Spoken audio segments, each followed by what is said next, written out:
AI వ్యవస్థలకు నిజంగానే చైతన్యం ఉందా?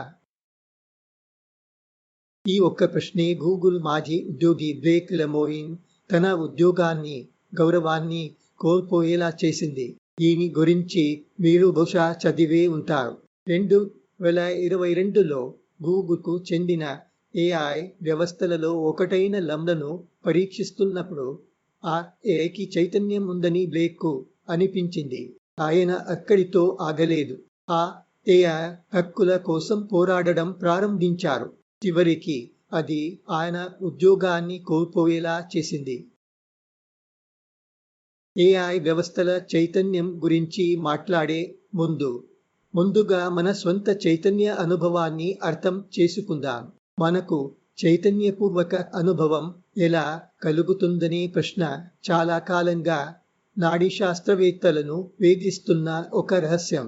ఫంక్షనల్ ఎంఆర్ఐ స్కానర్ల వంటి ఆధునిక పరికరాలు ఆవిష్కృతమైన తర్వాత నాడీ శాస్త్రవేత్తలు మానవ మెదడులో జరిగే వివిధ గ్రహణ ప్రక్రియలను వివరించగలిగారు.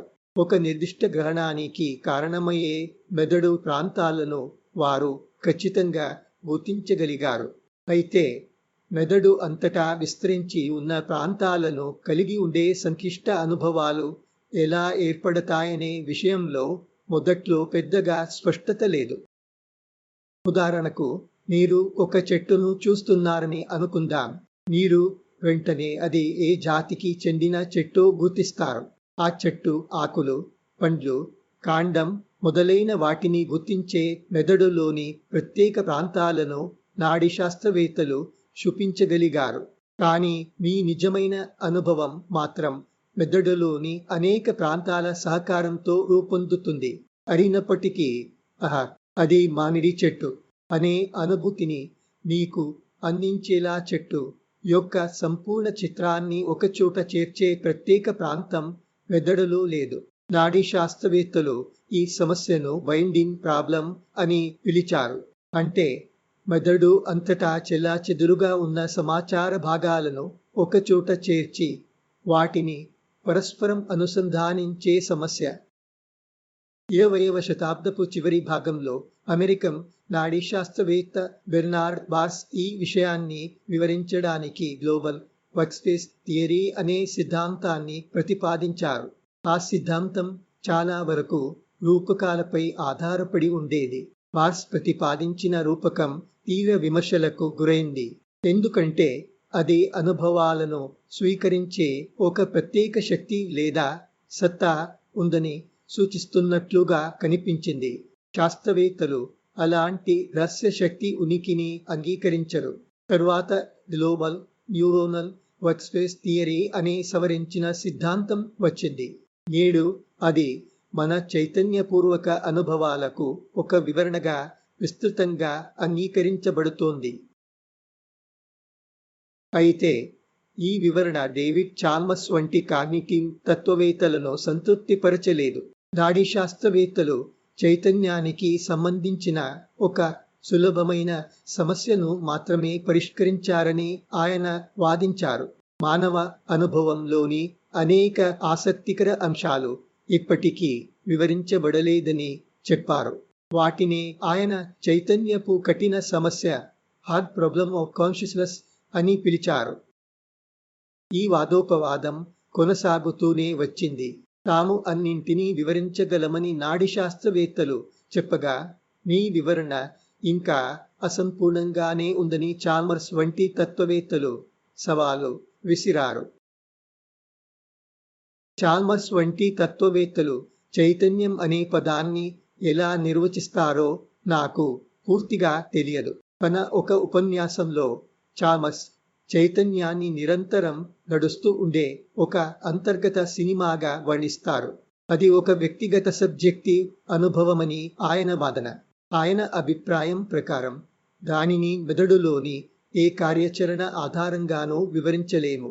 చాల్మర్స్ ఎంతవరకు సరైన వారో నిర్ణయించుకునే ముందు కొన్ని వాస్తవాలను పరిశీలిద్దాం. గ్లోబల్ న్యూరోనల్ వర్క్స్పేస్ సిద్ధాంతం మెదడు తనలో విస్తరించి ఉన్న సమాచారాన్ని ఎలా సమన్వయం చేస్తుందో వివరించగలదు.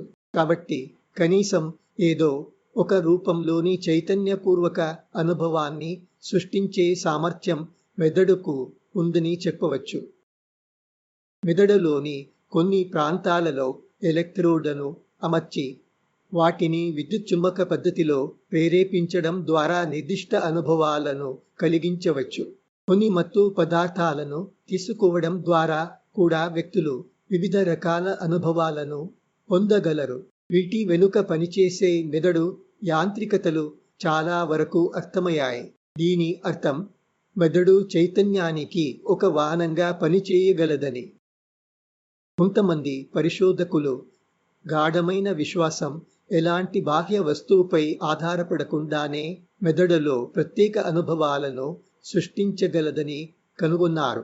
దక్షిణ భారతదేశంలోని కొన్ని దేవాలయాలలో భక్తులు తమ నాలుకలను గుచ్చుకుంటారు. తమ వీపులో లోతుగా గుచ్చిన కొక్కెల ద్వారా స్తంభాలకు వేలాడుతుంటారు. అయినప్పటికీ వారు ఎలాంటి నొప్పిని అనుభవించకుండా ఆధ్యాత్మిక అనుభూతిలో మునిగిపోతారు. అలాంటి సందర్భాలలో మెదడు అఫీము తరహా రసాయనాలను ఉత్పత్తి చేస్తుందని కనుగొన్నారు. దీని అర్థం మెదడు మనం ఊహించని విధంగా అనుభవాలను పూర్తిగా మార్చగలదని. అదే మెదడుకు సాధారణ మత్తుమందు జనరల్ అనస్థీషియా ఇచ్చినప్పుడు ఆ వ్యక్తి ఏ విషయాన్ని అనుభవించలేని స్థితికి చేరుకుంటాడు. దీని అర్థం చైతన్యపూర్వక అనుభవంలో మెదడు కీలక పాత్ర పోషిస్తుందని. మెదడు క్రియాశీలంగా లేకపోతే వ్యక్తి ఎలాంటి అనుభవాన్ని పొందలేడు. అది వ్యక్తిగతమైనదైనా మరేదైనా అయినా. ఈ పరిశీలనలన్నింటి అర్థం ఏమిటంటే బాహ్య ఇన్పుట్లను సమన్వయం చేసి చైతన్యపూర్వక అనుభవాన్ని కలిగించే సామర్థ్యం మెదడుకు ఉంది. దాని పని విధానం కూడా ఇప్పుడు చాలా వరకు అర్థమైంది. ఎలాంటి సంవేదనాత్మక ఇన్పుట్లు లేకపోయినా బాహ్య పదార్థాలు లేదా పద్ధతుల సహాయంతో మెదడు అనుభవాలను సృష్టించగలదు. బాహ్య లేదా అంతర్గత ఇన్పుట్లకు అతీతంగా మెదడు తన సొంత స్థితి ఆధారంగా అనుభవాలను మార్చగలదు. పనిచేసే మెదడు లేకుండా చైతన్యం ఉద్భవించదు. వ్యక్తిగత అనుభవం అని పిలిచేది మెదడులోనే జరుగుతుందని చెప్పడానికి ఇవి సరిపోవా? కానీ చాల్మర్స్ దీనిని అంగీకరించరు. ఈ వివరణలు మెదడు ఎలా పనిచేస్తుందో మాత్రమే వివరిస్తాయి. వ్యక్తిగత అనుభవాన్ని మాత్రం వివరించలేవు అని ఆయన గట్టిగా నమ్ముతారు. ఆయన మెదడుకు అతీతమైన ఒక రహస్యమైన వివరణ కోసం వెతుకుతున్నారు. చాల్మర్స్ తన పరిశోధనను కొంచెం విస్తరించి ధ్యాన అనుభవాల గురించి మాట్లాడితే బహుశా నేను ఆయనతో ఏకీభవించవచ్చు. ఒక వ్యక్తి మనస్సు యొక్క హద్దులను దాటినప్పుడు లేదా మనస్సు పూర్తిగా నిశ్చలమైనప్పుడు ధ్యానంలోని అత్యున్నత అనుభవాలు కలుగుతాయి. ఆ సమయంలో మెదడు దాదాపు క్రియారహితంగా ఉంటుంది. అందువల్ల అలాంటి అనుభవాలు మెదడులోనే జరుగుతాయని చెప్పడం కూడా కష్టమే. విచిత్రమేమిటంటే అక్కడ కూడా వ్యక్తిగత అనుభవాల గురించి మాట్లాడటానికి అవకాశం ఉండదు. ఎందుకంటే అది వ్యక్తిత్వాన్ని దాటి ఉన్న స్థితి. నేను చైతన్యాన్ని ఒక నాడీశాస్త్రవేత్త దృష్టికోణం నుంచి చూస్తాను. ఒక వ్యవస్థకు చైతన్యం ఉండాలంటే కనీసం తన మానసిక స్థితులను మార్చుకునే సామర్థ్యం ఉండాలని నేను భావిస్తున్నాను. కేవలం అంతర్గత స్థితిని మార్చగలగడం సరిపోదు.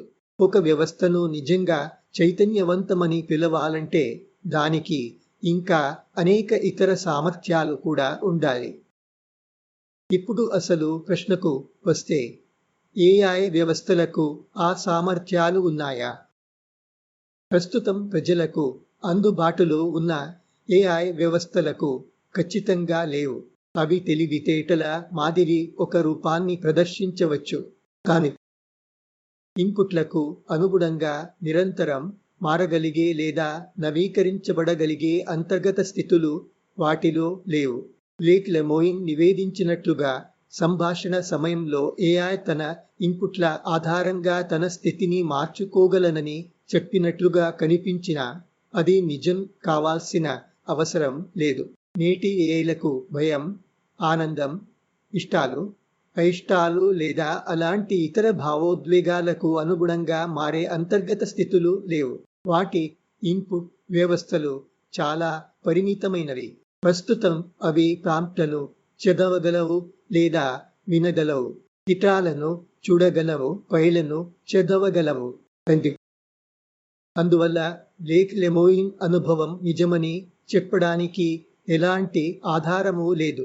పైగా అసంపూర్ణ సమాచారంతోనే అత్యంత ఆత్మవిశ్వాసంగా మాట్లాడటంలో ఏలు దిట్టలు. మనుషుల్లా ప్రవర్తించి దారి తప్పించడంలో కూడా వాటికి సాటి లేదు. అయినప్పటికీ భవిష్యత్తులో ఏఐ వ్యవస్థలు చైతన్యాన్ని పొందగలవనే అవకాశాన్ని నేను పూర్తిగా తోసిపుచ్చడం లేదు. కనీసం మెదడుకు పరిమితమైన చైతన్యానికి సమానమైన ఏదో ఒక రూపాన్ని అయినా